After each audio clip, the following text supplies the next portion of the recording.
Yan, magandang araw. Welcome back dito sa ating YouTube channel, Kuya Kilat TV. So, pasensya na po kayo kung medyo madalang yung ating pag-upload ngayon ng ating mga tutorial dito sa ating YouTube channel. Meron lang tayong pinagkakabalahan na kunting ano. So, ito mga boss, gagawin natin about dito sa platform. Mayroon tayong kasi in-upload na nagpalit tayo ng oil seal. Oil seal ng flat arm ng 155. No? So, mayroon nakapanood doon sa ating tutorial about dito sa ating pagpapalit ng ating oil seal. No? Ang comment niya mga boss ay sablay daw yung ating ginawa dahil umaangat daw to mga boss. So, ayun boss, ito ay pagkakataon nyo na makita nyo sa actual yung ating about dito sa ating clutch arm, no? 1.5 man o 155 man o alpha, isa lang mga boss ang kanyang clutch arm. Ayan isa lang ang kanilang sistema. Ayan. Itong arm ng alpha at saka 155. Yung ating Blinag dati mga boss, nagpalit tayo ng oil seal ay 155 yun. So, isa lang. Isa lang. Same lang din sila. Pati oil seal, mga boss, same lang din yun. So, ang sabi niya, sablay daw. Kasi, ito daw mga boss ay umaangat.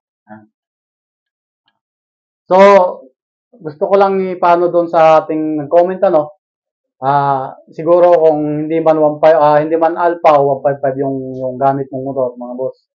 Ay ito kasi sa alpha at sa 155, hindi kasi nakapix yan mga boss.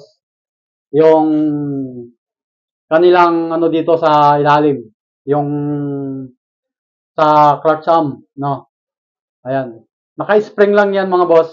Nakikita nyo naman, naka-spring lang yan tapos may pin. So, talagang umaangat yan mga boss. Ayan. Ayan, umaangat talaga yan. Pero yan pag nakatuhog yung kanyang yung kanyang toser hindi naman yan umaangat habang ginagamit. So umaangat lang yan mga boss kung naka-steady siya nakapatay ang makina. So yan. Ganon talaga po ang ng clutch arm ng 155 at saka alpha. So, kung alpha man ang gamit mo or 155, so, ganito talaga ang niya. Hindi po, nais ko lang po, doon sa atin nag-comment, hindi po sablay yung ating ginawa. Dahil ito lang, ganito lang po talaga ang sistema ng clutch arm ng 155 o alpha. Ito po, alpha tong ating sinampol. Kasi yung alpha natin naman, yung 155. So, same lang din po sila ng sistema, hindi po sablay yung ating ginawa. Doon sa ating, dahil forget umaangat. So, hindi po. Natural lang po talaga umangat yan dahil hindi po siya nakapix. Ayan. Sa may mga alpha 155, ganito po yung ating clutch arm. Umaangat-angat talaga po yun. Huwag kayong magtataka kung bakit umaangat po talaga. Dahil hindi po nakapix, hindi po nakabolt, hindi po naka-tornilyo yan sa ilalim, kundi may spring lang po yan at may pin na pinagsasabitan ng spring. Ayan. Ayan po, sa mga may alpha 155. So, doon po sa nag-comment na sablay pasensya na po kayo. Baka iba po yung motor. Kasi ang ating tinutorial ay 155. So, ganito po talaga ang sistema nun. Hindi kagaya po ng ibang mga brand ng mga motor or kung ano man ang gamit mo na nakapix ano. Ayan, nakapix. Baka nakapix yung ano, kaya siguro ko nasabi niya na sablay yung ating ginawang pagpapalit ng clutch arm ng ating 155. So, ayan po. Pinakita ko lang po sa inyo no, dito sa ating pag-tutorial about dito sa pagpalit at pagbalik ng ating clutch arm ng 15551 o Alpha. So, ayan po, no. So, ay dagdag ko lang po ano, total nandito na tayo dito sa ating tutorial nitong about dito ano sa pagkakabit o pagkatanggal ng ano. Talagang sadya po ang mahirap tanggalin dito lalo na kung unang tanggal mo ay itong pin na pinagsasabitan ng spring. Ayan. Pero may technique po diyan pero ito talagang mahirap talaga tanggalin 'yan. Talagang kailangan mo nang pukpukin 'yan para lumabas. Pero sa ano na po, kung halimbawa natanggal na ano, nakapagpalit na tayo ng ano, oil seal, ay ipapakita ko po sa inyo kung paano po ang diskarte naman para hindi tayo mahirapan magkabit uli ng spring dito sa ating dito sa spring at saka yung pin na lock para hindi mabunot itong ating clutch arm, no. Sige po, ipapakita ko po sa inyo kung paano po ang diskarte. So, ayan. A few moments later. So, ayan mga bossing, ano, ano natin kung paano natin madaling tanggalin itong spring, ano. So, kasi yan, itong spring na to kasi nakaano yan dito sa pin. So, ganito lang gagawin natin mga boss. Ayan, papakita natin sa inyo. Nagamit lang tayo mga boss ng, ng long nose. Ayan. Itong nakasabit dito sa ano natin mga boss, dito sa pin, no. Igaganon natin mga boss yan, igaganon ang plaster niya, no. So, yan natin siya. Iipitin natin tong ano para umangat. Tapos iikutin natin tong arm niya. Ayan. So, ayan o. Nakikita nyo. So, gano'n lang. Para pag inikot natin yan, kakalas yung ano na spring na yan mga boss. Ayan o. Diba? Oo. Tanggal na. Ayan. Tanggal na siya mga boss. So, ito naman pin niya na to, kung talagang ano, matigas talaga yan, tanggalin kung basal ano. So, hindi natin mabasta-basta yung mga ano yan.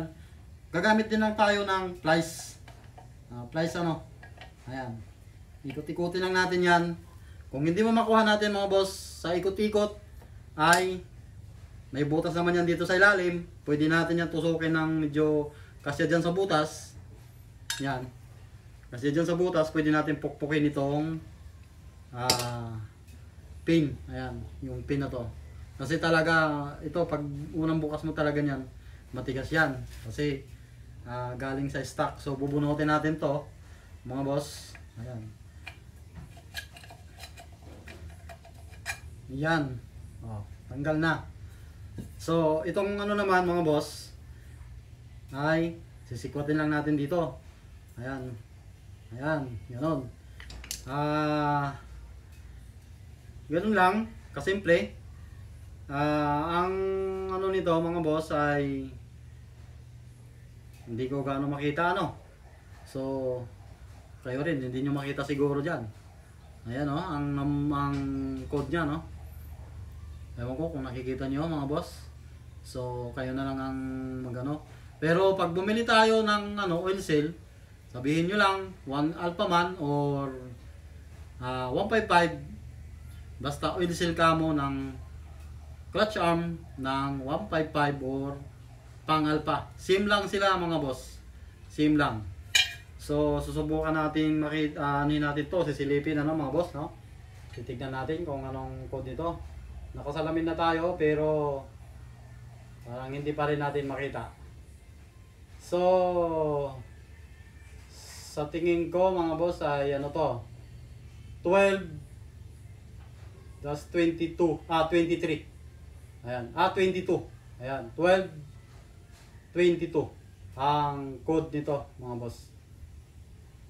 Ayan, 12 22 5. Ito yung code dito, medyo nakita na natin. Ayan, 12 22 5 yung code ng ating oil seal ng ating clutch arm, ano. So ayan, so doon nga sa nag-comment mga boss, mayroon pa nag-comment about dito sa paglalagay natin ito na oil seal at medyo napukpok daw natin ng martilyo. Natural lang talaga mga boss, kahit pa paano, kung hindi naman kaya natin kamay-kamayin, natural gagamit tayo ng pamukpok na hindi naman talaga hindi naman pukpok na ano. Siyempre baka hindi lang nakuha natin sa kamay, no, kasi siyempre ano yon, basal, branyo yung ano, kaya hindi natin nakuha sa kamay-kamay, kaya medyo pinukpok natin ng konting. Hindi naman masisira yan mga boss kung pupukpukin mo lang dito sa gilid. Hindi naman nakakasira yan kung hindi natin kayang ano, kasi minsan talaga may oil seal na, lalo na pag original ay medyo masikip talaga yung ikabit, hindi natin kayang kamay-kamayin. So hindi naman masama mga boss magpukpok, hindi namang pukpok na pukpok talagang ginawa natin, no? So ganun lang. Ito kagaya nito ay medyo kinamay lang natin dahil dati niya na nakakawid dyan. Pero sa ano mga boss, kung halimbawa brand new magpalit kayo, talagang hindi natin maiiwasan yan. Kung hindi natin makuha sa kamay, konting pukpok lang. So ganito lang din mga boss, ibabalik din na natin ito. Ayan yung ating, ito mga boss pasensya na kayo kung bakit ganito yung ating ano ng clutch arm natin. Kasi ito tinuwid ko na to. Ito dahil bumaano to nagkaroon ng hindi na ano to na bangga. Kaya ano lang to, for sample ko na lang to sa ating pag itong ating ginawang tutorial. Ito dito talaga to. Na ano kasi ito ay nagkaroon ng problema. Medyo ano, ito hindi naman nagagamit to, pero ito pa rin yung ating gamit. Ito yung clutch arm pa rin niya dito sa ating ano. Ito lang ang pinagkaiba. Kaya wag kayo baka sabihin niyo bakit ibang klase yan, bakit nakatuwid.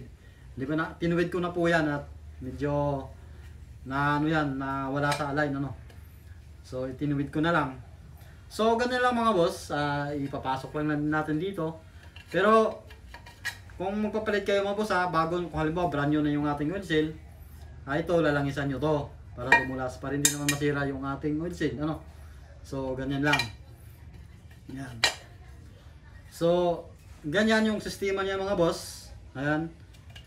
Ayan yung may gatla kasi yan, nakikita nyo yung gatla na yan, yung ating arm ano. Ayan ito mga boss, itong butas na to, itong ano na to, uka, ay nakatapat yan dito sa butas na to. Kasi dyan papasok yung ating toser. Ayan. So pagbabalik mga boss, no? Pagbabalik nitong spring, para hindi kayo mahirapan, ganito lang din yan. Ibalik nyo muna to. Ito kasi ito mahirap ito ikabit, lalo na pag ano, kasi ano to, kailangan ng pukpukan din ito. So gamit din ng plies pag naitusok natin dito. Ayan. Pag medyo kumagat siya mga boss, ayan, kumagat siya dyan, ito yung mahirap ano naman ibalik pag nagbabalik tayo. Kaya kailangan din ito ng tiyaga, ano. Ayan. Kailangan lang na natin yan ilubog ng konti para may ano siya, may pasok, ano. Ayan. Ito naman ang mahirap eh, ano. Kaya pag nagano kayo, ito naman kunting pukpok lang din ito. Ayan. Ayan. O yan, pumasok na. Pupukpukin lang din natin. Ayan. Ayan. So, ito mga boss, yung pagkabit ng spring naman. So, ganito lang. Papasok muna natin to. Yung spring. Ayan. Ikakawit natin dito siya mga boss. Dito. Ayan. Ikakawit natin niya dyan. Yung kawitan niya dyan ng spring. No? Ayan. Kakawit natin dyan. Kita nyo? So, ikutin nyo to. Itong ating ano, no? Itong ating may pin. Ikutin nyo pag ganon. Ayan. Ganyan. Ikutin nyo pag ganon. Ipatuwad nyo yung may ano natin, pin. Tapos, isalpak natin itong ating spring. Ayan. Ayan. Sumagit. Ayan. Ganyan. Pasok natin. Tapos, ganyan na. Ganyan mga boss ang sistema, no? Ayan na, nakakabit na siya dito. So, ang gagawin nyo, siyempre nakatuwad yung ano, hawakan nyo itong spring at ikutin nyo itong ating to share. Yan, ayan o, nakasabit na siya mga boss. Ayan, nakasabit na siya, no? So, gamitan na siya ng long nose para kumagat. Yun! Ayun na. Diba? O, ayan na siya. So, ganun lang. Ganun lang ang pagpalit ng ating wholesale at pagkalas ng ating spring at saka pin. So, ayan. Mga boss. Ayan.